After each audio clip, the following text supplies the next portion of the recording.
La casa vence a las sombras. Y llegó la luz.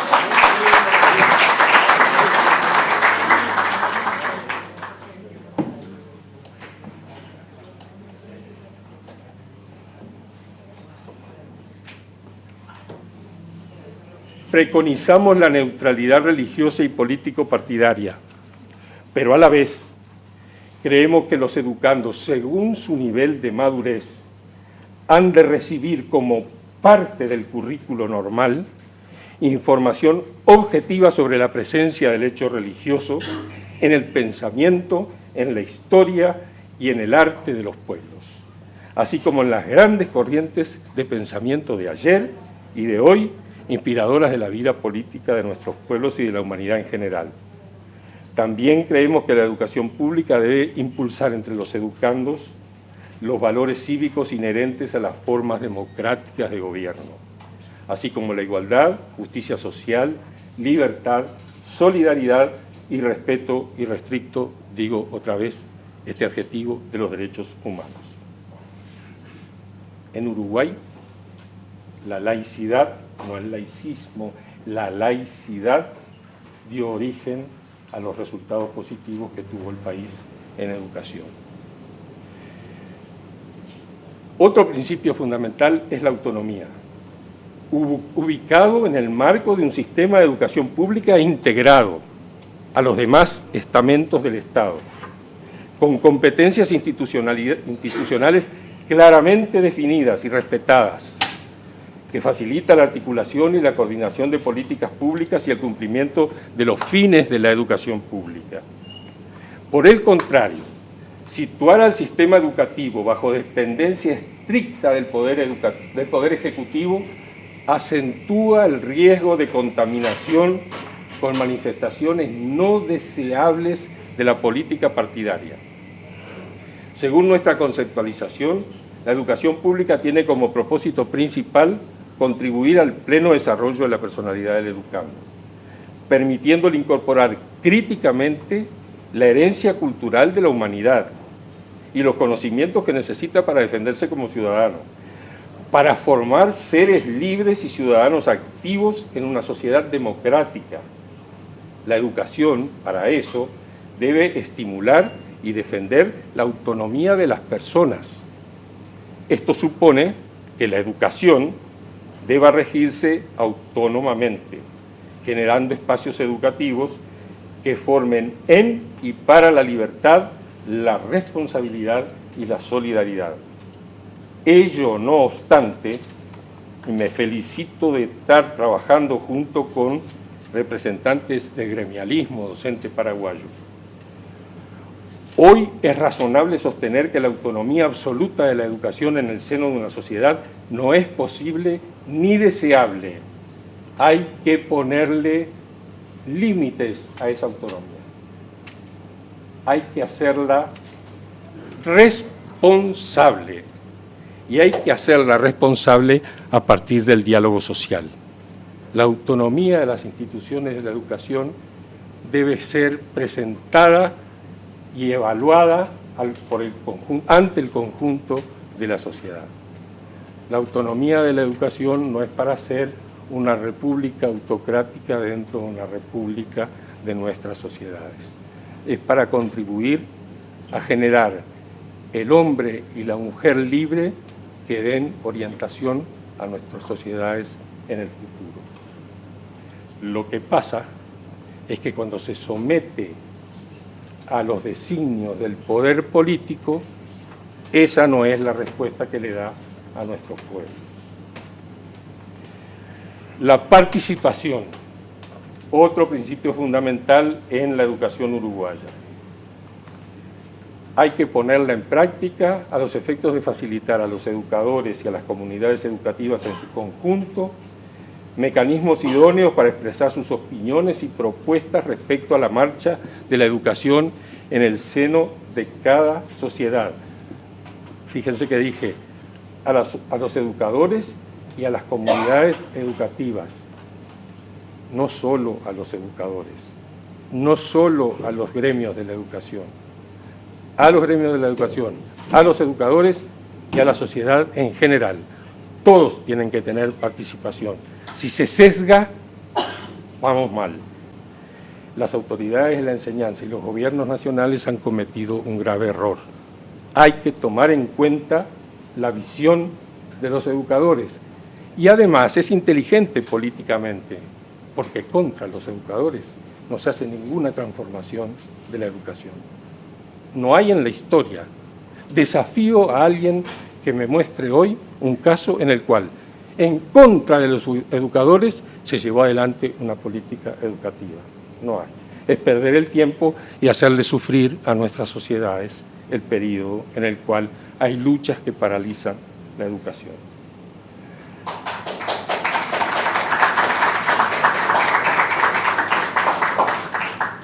En Uruguay funciona un mecanismo de participación que nos deja plenamente satisfechos. Los docentes se organizan por ley en asambleas técnico-docentes en cada uno de sus niveles: inicial, primario, secundario, terciario no universitario y universitario. Y esas asambleas técnico-docentes por ley son asesoras de las autoridades de la educación, por ley en forma obligatoria. No se puede prescindir del asesoramiento. Allí están y allí enriquecen a la educación. Consideramos conveniente tomar en cuenta este mecanismo porque allí se manifiesta una fuerza muy grande de los educadores. También importa el principio de democracia. Lo dejé para el final, pero es particularmente importante. La historia universal está llena de episodios, todos ellos muy dolorosos, en lo que la educación ha sido utilizada como vehículo de dogmatización, de discriminación, de transmisión de odiosos patrones de conducta, de sojuzgamiento del pensamiento libre.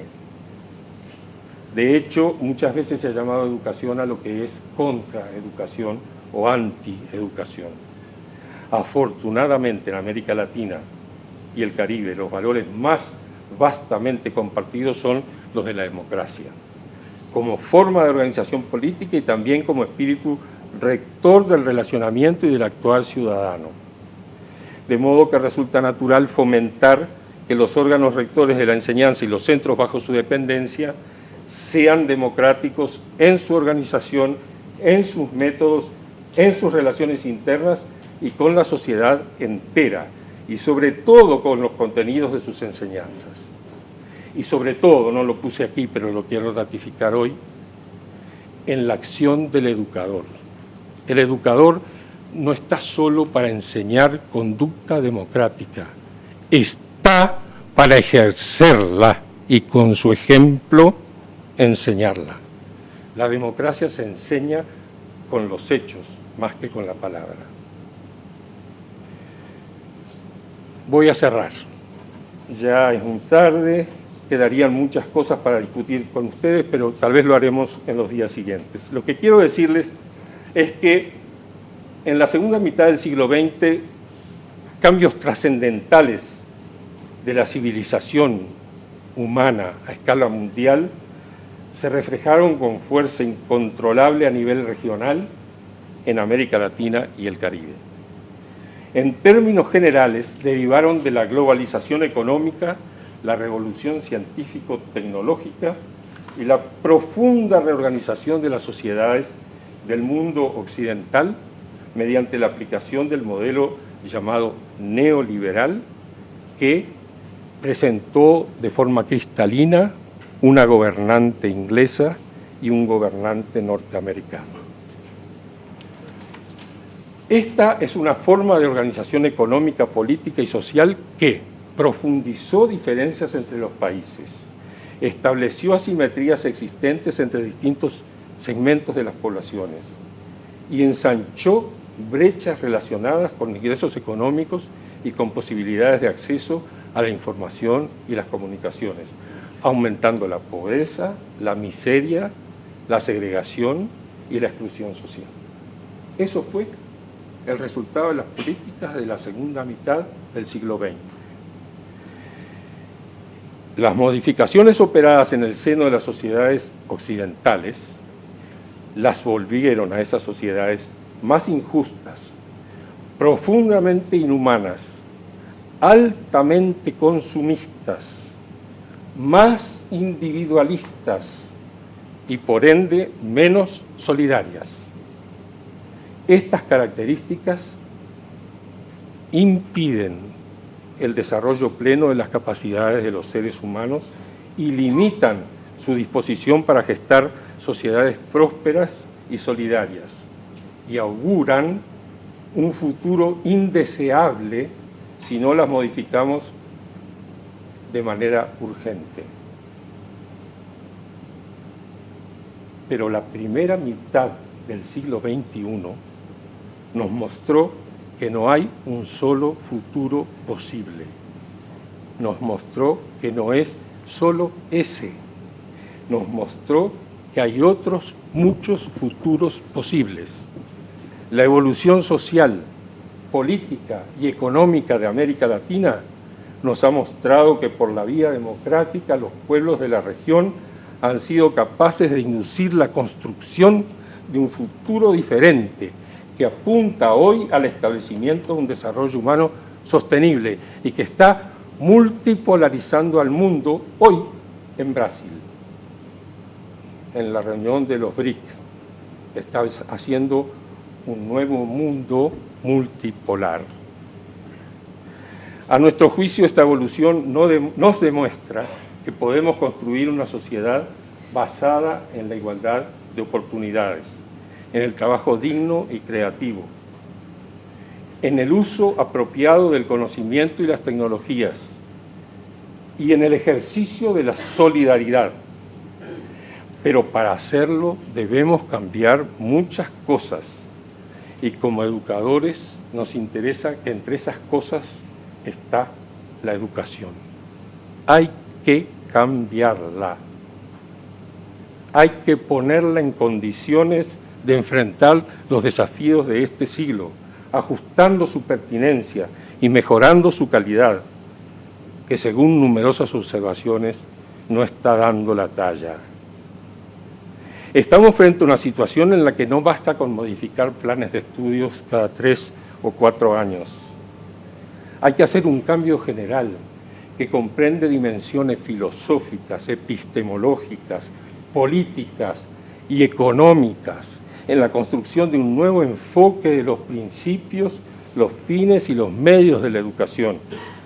Hay que abrir nuevos senderos, hay que andar por nuevos senderos. Para eso estamos con ustedes. Muchas gracias. La venida del doctor Yarzábal y de Marcia Rivera no es casual. Realmente ustedes saben que aún el Plan 2024 por el cual nos regimos plantea la necesidad de un nuevo proyecto educativo. Un nuevo proyecto educativo que nosotros creemos que tiene que hacerse participativamente. Ya no expertos de otro lado a venir a decirnos lo que tenemos que hacer. Eso no quiere decir que no sean importantes los aportes de otros. Martí fue muy claro al decirnos: bienvenidos sean todos los injertos, pero que las raíces y el tronco sean nuestros. Nosotros necesitamos eso. Que nos ayuden como el doctor Yarzábal, como Marcia, pero para algo que nosotros tenemos que pensar. Queremos un proyecto educativo nacional participativo. No simplemente de estar presentes para avalar algo que alguien nos plantee. Pero la única forma de participar realmente es cuando tenemos una participación ilustrada. No solamente porque tenemos buena información, porque tenemos criterios. Y para tener criterios con respecto a educación, tenemos que pensar juntos. La educación puede apuntar a la realidad actual. Me parece muy bien lo que nos planteó el doctor Yarzábal. El pasado es importante, el presente es importante. El futuro es muy importante, pero ese futuro no tiene que ser la prolongación del presente. Porque hay gente que quiere educar para el futuro como prolongación de lo que hoy será, de las mismas tendencias que hoy tenemos. No, nosotros tenemos que educar para construir el futuro. e inclusive para hacer previsible el futuro. Porque cuando nosotros nos proponemos construir, hacemos previsible, no era incertidumbre. Nos engañan cuando nos dicen que el futuro es incertidumbre y que tenemos que preparar para enfrentar la incertidumbre. No, tenemos que preparar para construir ese futuro. Entonces, si lo que tenemos que hacer es eso, tenemos que tener instancias donde podamos nosotros participar. No una vez. Yo les cuento un error que nosotros conocemos. Yo estoy en el colegio, con dificultades, pero estoy. Nosotros creíamos que teníamos que hacer el Congreso Educativo Nacional. Nos equivocamos. Foro teníamos que hacer. Y estamos haciendo, a pesar de las dificultades. Y tenemos que hacer, de ser posible, un sistema permanente de participación. Que cada 3 años hagamos un foro nacional, pero entre medio, foros departamentales y foros locales. De manera que permanentemente estemos discutiendo. Nosotros no sabemos discutir sobre educación. Sabemos pedir cosas. Si la participación se hiciera hoy, seguro que va a salir locales, aulas, rubros, baños, agua. Porque eso es cierto, es necesario. Pero no entramos en lo que es fundamental con respecto a la educación que nosotros necesitamos para que esas carencias ya no se den. Por eso es importante que nosotros discutamos. Y por eso es importante que hoy nosotros también estemos discutiendo. Nuestra idea era llegar, usted no se imagina la cantidad de emisoras de la Red Nacional de Radios Educativas que iban a transmitir la señal de Radio Cáritas. Hoy no pueden, pero van a transmitir, porque por suerte Santiago nos está grabando y vamos a poner en Cáritas y vamos a distribuir las copias de esto. ¿Qué quiero decir con esto? Lo que ahora vamos a hacer es empezar a discutir.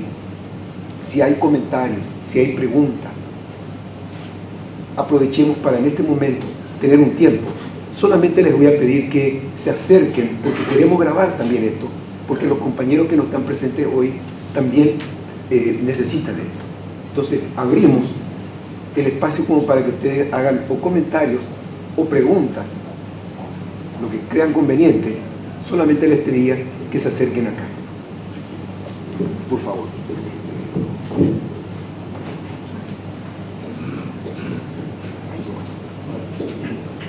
Gracias, profesor.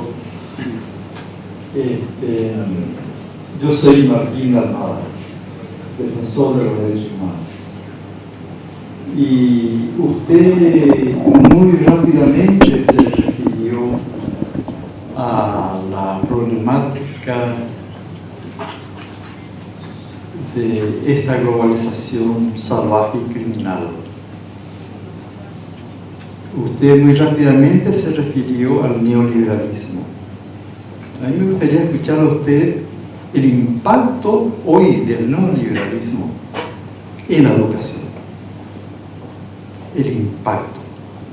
Uno. Segundo, nos gustaría saber el papel que juega el Banco Mundial, el Banco Interamericano en la elaboración de los programas de nuestros países. En lo que se refiere a la primera parte de su invitación a dar a conocer mis opiniones, debo decirle que los efectos del neoliberalismo sobre la educación son muy diversos, son múltiples y han afectado a los distintos niveles educativos. No solo por los docentes y los alumnos que ingresan al poder educativo desde las sociedades concebidas con el modelo neoliberal, sino por lo que ocurre a nivel de la educación inicial, primaria, media y superior. Yo personalmente he estudiado los impactos a nivel de la educación superior. Los he reunido en un trabajo que voy a poner a su disposición, está escrito, y que se llama los impactos del neoliberalismo sobre la educación superior latinoamericana. Fueron devastadores y fueron conducidos por un Banco Mundial, un Banco Interamericano de Desarrollo y un Fondo Monetario Internacional que hoy ya no existen. ¿Por qué le digo que no existen? Solo le voy a poner hoy un ejemplo para poder hacer algo didáctico. el Banco Mundial se opuso al enfoque de la UNESCO en relación con la importancia de la educación superior para transformar positivamente las poblaciones de América Latina, sosteniendo durante una década que era una inversión que no generaba renta educativa ni renta social a nuestras comunidades. En el año 2000, el Banco Mundial, que por cierto está concebido para luchar contra la pobreza, no para meterse a educador, ¿no? Pero el Banco Mundial dijo: la educación superior es, en base a las consultas que hemos hecho con economistas en todo el mundo, el nivel educativo que más devuelve a la sociedad de la inversión que ésta hace. Pero lo dijo cuando nuestros gobiernos latinoamericanos habían perdido una década sin dar fondos a la educación superior porque el banco les había dicho que eso no era rentable. Y ahora hay que empezar a construir desde una situación mucho peor que la que se hubiera logrado si no se hubiera seguido esa receta del banco. De manera que ese es un ejemplo, pero hay múltiples, y otro que le quiero señalar y que me preocupa profundamente es la mercantilización de la educación superior. Esto fue concebido por los ideólogos de las grandes potencias que se reúnen anualmente en Doha para diseñar la economía, es decir, la vida de la gente a nivel mundial. Entonces, en Doha, la organización internacional está dedicada al comercio, creó